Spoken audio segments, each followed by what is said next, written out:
Hi everyone, this is Zainab, a legal intern at Alexis and Company.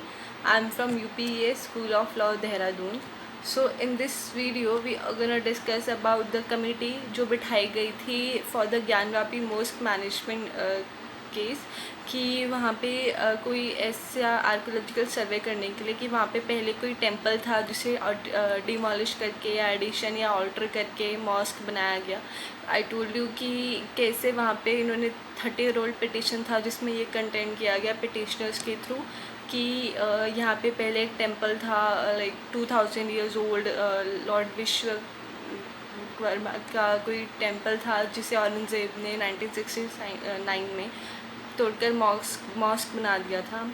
So in this video we are gonna discuss कि उसमें committee में basically क्या क्या बोले हैं court ने, वहाँ की सिविल कोर्ट ने, कि जो the committee will consist of 5 members. It is to be constituted comprising eminent persons and well experience person होने चाहिए आर्कियोलॉजी में, जिनको अच्छे से आर्कियोलॉजी की नॉलेज और वेल वर्स हो हर चीज़ को लेके। और जो 2 members हैं they will be from the minority community like Muslim community, ठीक है। और लेकिन कंपल्सरी नहीं कहा गया है, प्रेफरेबली कहा गया है। यहाँ पे भी देखिए है कि प्रेफरेबली कहा गया है कि हाँ 2 माइनॉरिटी के होने चाहिए, कुछ कंपल्सन नहीं रखी है इस चीज़ पे भी। और एक एक्सपर्ट भी बिठाया गया है इस पर, ये अपॉइंट किया गया है कि observer for the examine committee की जो भी होगा वो ऑब्जर्व करेगा। और जो कमेटी है they have to report on the survey work done to the observer. जो भी काम करेंगे वो ऑब्जर्वर को बताएंगे कि क्या क्या जो थे रिजल्ट्स वो निकले हैं एंड ऑल।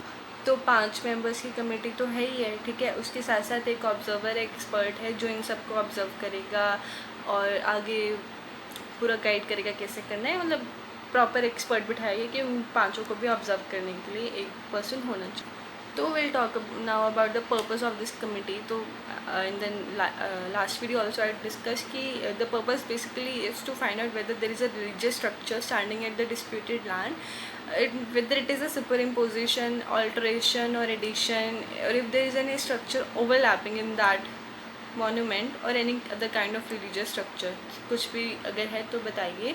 और जो भी स्ट्रक्चर है उस कमेटी उसको एग्जामाइन करेगी, उसकी age, size, monumental and architectural design और स्टाइल, जो भी जिस भी रिलीजियस स्ट्रक्चर से वो कर रहा है मैच, एंड जो भी उस डिस्प्यूटेड लैंड पे है, एंड कि कौन कौन से मटेरियल्स उसको बनाने में यूज़ किए गए हैं। और दूसरा कमेटी को ये बोला गया है कि you have to find out if there was a temple on that disputed land और नॉट, और इफ देयर वाज तो like the temple belonging to which Hindu community ever existed before the mosque was built or superimposed or added to that disputed land। अगर ऐसा है तो उस कमेटी को ये भी इसकी वही एज, साइज, मोन्यूमेंटल आर्किटेक्चर की किस लाइक डेटी और डाइटी से वो कर रहा है, किस से रिलेटेड है, वो कौन से गॉड डाइटी डी से रिलेटेड है।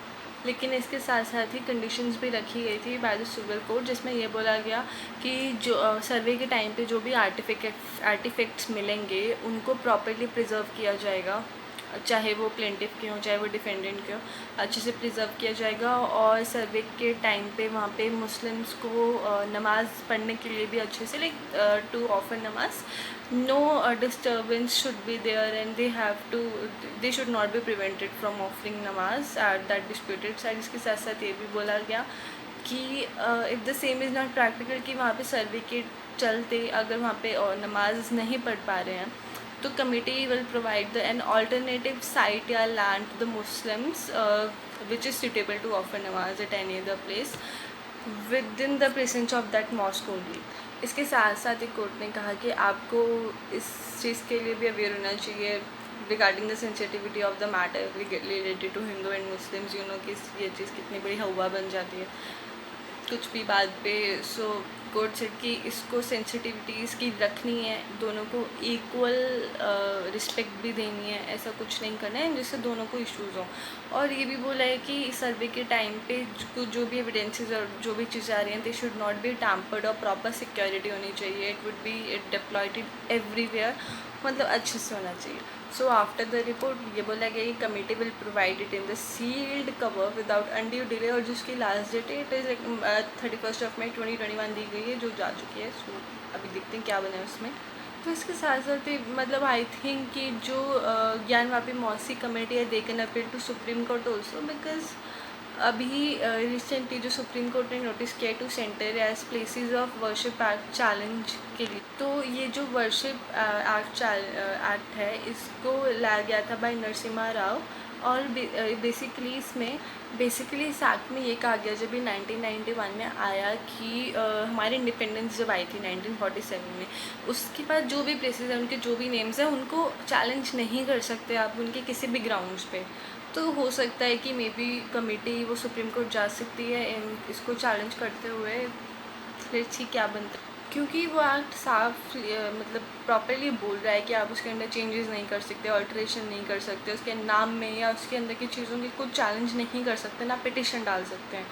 तो अभी ये उन्होंने किस ग्राउंड्स पे किया है I don't know, that's all. मेरे को अभी तक जो पता चला है। So rest we will see कि अभी क्या बनता है। आई जाएगी, जजमेंट आएगी एंड उसके बाद प्रॉपरली जो भी आता है एसआई का सर्वे। Thank you.